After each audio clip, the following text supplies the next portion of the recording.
What's going on, people, and welcome to Man Knows Football. You're here with myself, Guni, and obviously the legend himself, Zar. We're in kind of different time and different territory with the whole World Cup thing. So we're not necessarily against each other this time for the first time ever, actually, on camera. So you get me? We've got that handshake. We've got a little alliance going on here for the World Cup. But Zar, so far, man, we've had an eventful and a lot of surprises in this World Cup. And I want to first start off by saying, because this competition has had a lot of disrespect because of where it's been held in Qatar.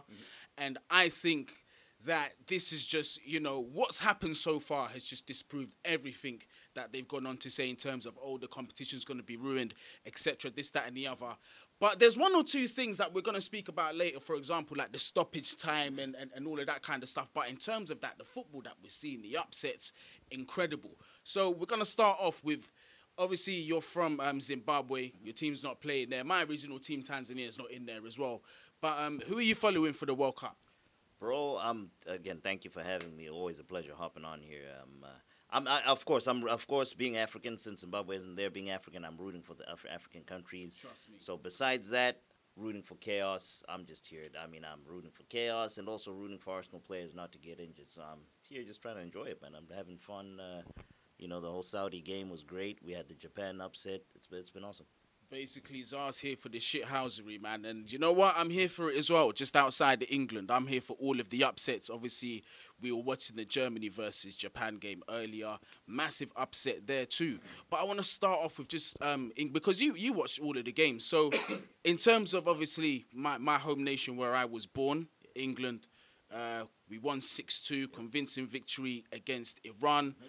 How did you feel watching that game in terms of, because you're going to have more like of a non-biased sort of view because you're not naturally from there. So I just want to kind of get your thoughts on that game, the first. Started off pretty slow, if I remember correctly. So I'm going back into my memory bank. I think the first 10 or so, 10, 15 minutes started off slow. But once England got into gear, they just started cooking. So Saka, of course, got the 2 goals. Jude Bellingham opened the scoring with the head eye. Shaw put in the ball for, if I'm not mistaken, I think it was Luke Shaw that put it in for Bellingham. Saka, he had of course the one that Maguire brought down from the corner, the hit, phenomenal goal, the volley. Then he had that run where he kind of ran and he shot the ball, his second goal. And then Sterling got in the mix. It ended up 6-2. Iran got 2 garbage goals later on in the game. But the most surprising thing, of course, with England is with Southgate, you never know what he's thinking. So I think that was the main thing for that game, just to see what he was thinking. I was wrong with my prediction. I predicted that he was going to go with the back 5. Yeah. I didn't think he had the nuts to do the back 4, even though it was Iran. Southgate, in certain situations when something looks so obvious, he just completely does what Southgate does, kind of deal. So it was good to see. Well, not necessarily good, but it was just to see what he was thinking.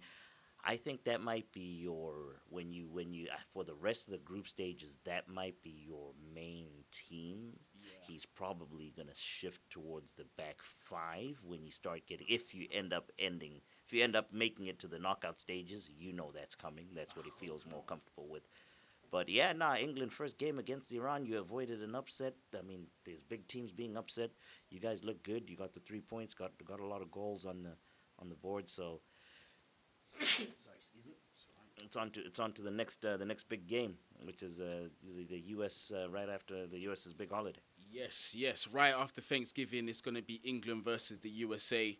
But I did like what I saw with England, and quite rightly, like you said, it was the first game of the tournament for England. So me personally, I even thought we might see the back 5 as well. So you're completely right in saying that. Mason Mount. You had to ask about Money Mace. You had to ask about Mason Mount. You're going to see throughout the competition, and I'm going to maintain this. I'm very fair when it comes to even judging my own players, bro. I think in the bigger games is when you're going to appreciate Mason Mount a lot more. He does like to step into that role in those big kind of games. He will be important in this competition. Trust me. I don't think he did, so I'm trying to remember. I don't think he did that bad at all. It's just he wasn't one of the standouts, and that's the thing. You're in a goal route, in a free flowing open game like that. You're gonna have you're gonna have standouts kind of thing, and he just didn't do that. I don't think he had a bad game. I honestly don't think he had a bad game. I myself, I mean, I don't rate him. I'm not like other people. If I'm being honest, I'll troll you and all that. Mason Mount, I don't really rate him as highly, but I don't think he's as bad as people. Me and you are in the same boat. We're completely in the same boat. Can I ask you this? What would you do? What would you do this next U.S. game? Would you go with the starting lineup that you had in the previous game? Would you try see other players? Because I mean, you've only got one other group stage game. That's the thing. You got to find that balance. You won the first game first. The U.S. So consider the fact that the U.S. drew their first game against Wales. You won yours. I'll have to think about that one. But that's gonna come in the preview tomorrow. I'm obviously gonna do an England versus USA preview. So once I think about that, I'll definitely give you an answer tomorrow. But I'm over here taking over. Nah, it's cool, Zar, bro. This is your interview. So if you wanna ask me questions, take over. It is what it is. Let's do this, bro. Yeah. All right, then. I just wanted to run through quickly one or two other results. Obviously, I'm gonna address the massive elephant in the room in this competition, the Argentina situation. Messi, a player that is loved globally more than just by Argentinians, but for some of those who have a Messi agenda, I'll put my hand up shamelessly and I'll tell you because R9 for me is the greatest ever player and it's going to remain that way. Yeah, hence why I don't really care, but sometimes I just like to rattle people. You know what I mean? You like to have a bit of fun with the peoples, you get me? Argentina 1, Saudi Arabia 2. Zara, what happened? This might be like the biggest upset in history, right? It is. That I can think of. Well, at least in my lifetime, kind of deal, bro. You know what it was, man? I mean, it's that first half. I woke up for it. Was a very early kickoff for us. It was a 5 a.m. kickoff. I was up. I missed the first 10 minutes. I was up at 5:10. I don't know why. For some reason, that night I just could not fall asleep. I ended up sleeping at like at 2 a.m. or something. But yeah, woke up at 5:10 for that game. Watched the bulk of it.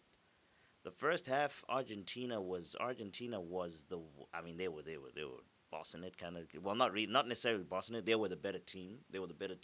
They took the lead. The Messi penalty, Messi penalty situation. Then, I think it was around like the 55, 60th minute mark.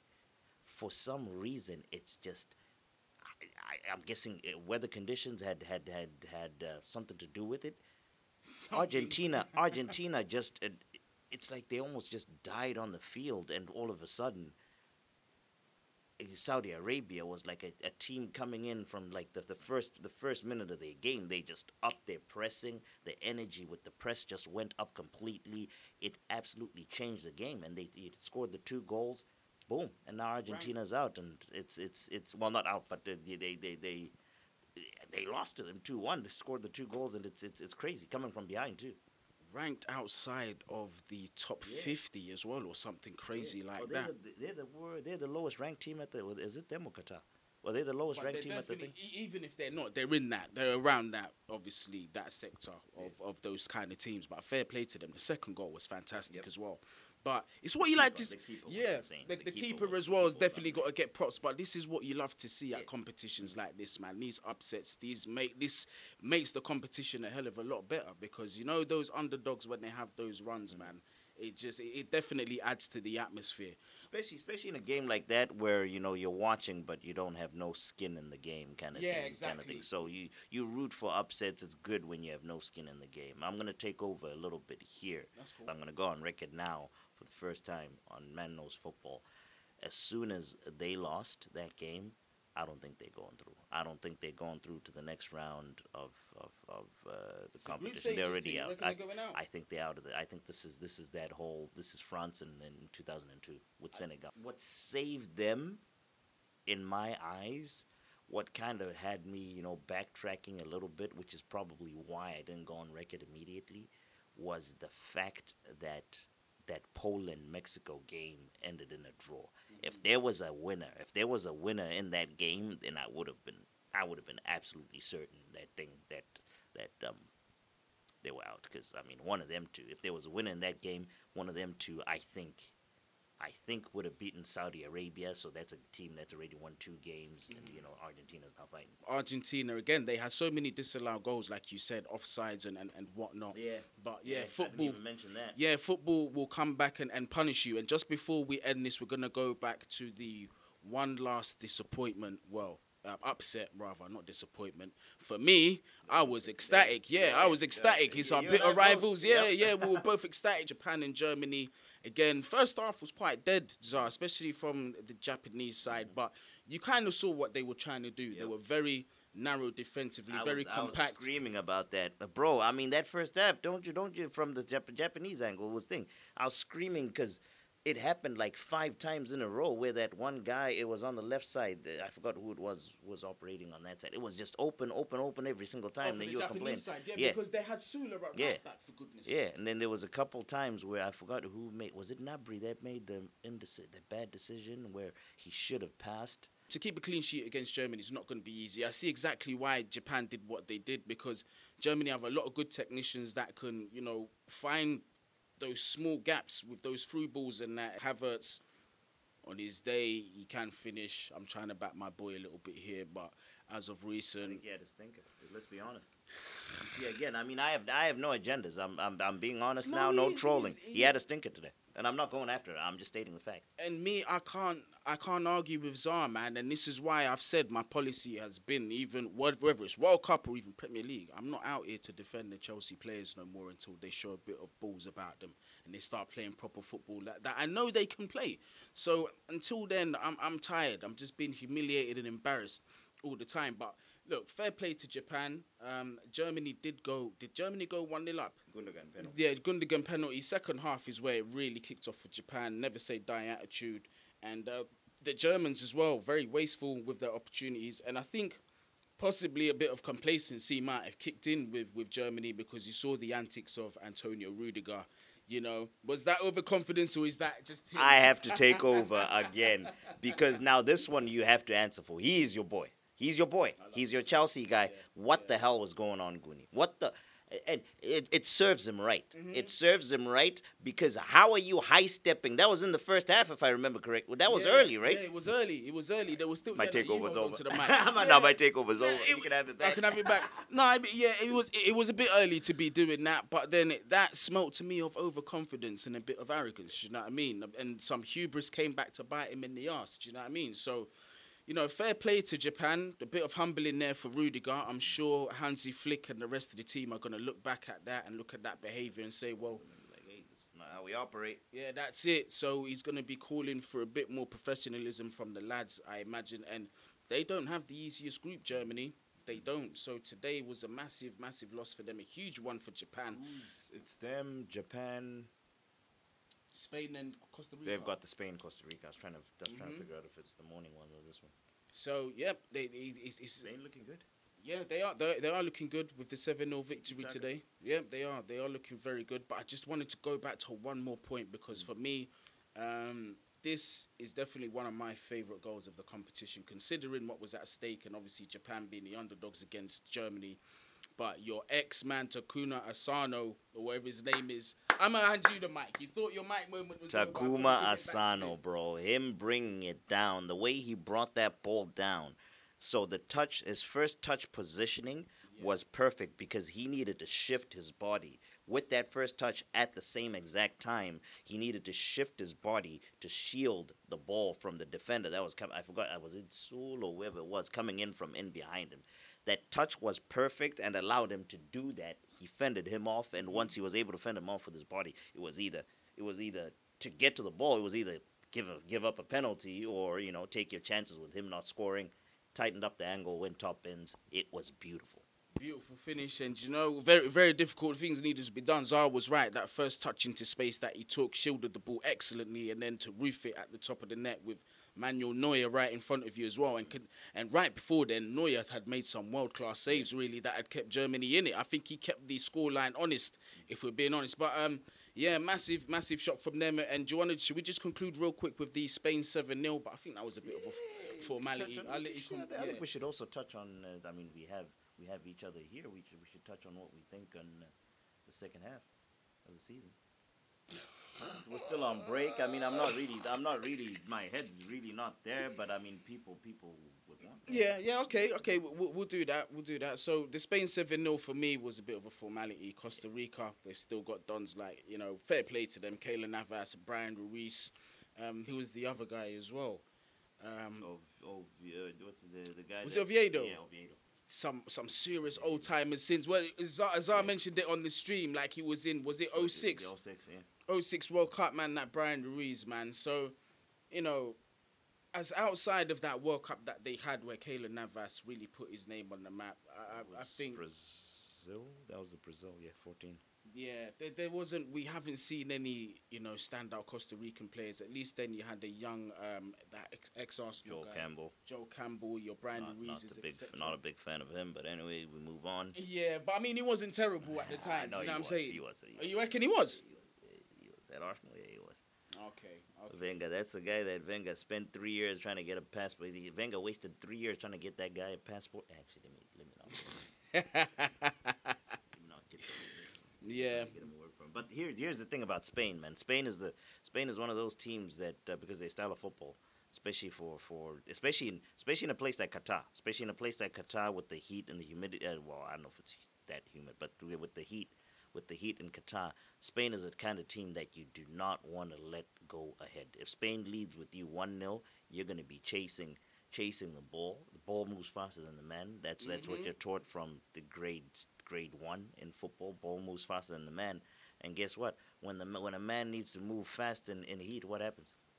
I was saying on the stream, it's very demoralising having to chase possession. Yeah. And one thing that Spain are excellent at doing is that they're good at retaining possession, recycling possession. You don't want them to go 1-0 up. Yeah, and the worst case scenario for them happened because it was 11 minutes in, Spain got their first goal, and that was it. And they set up for that too. They set up for that. I think they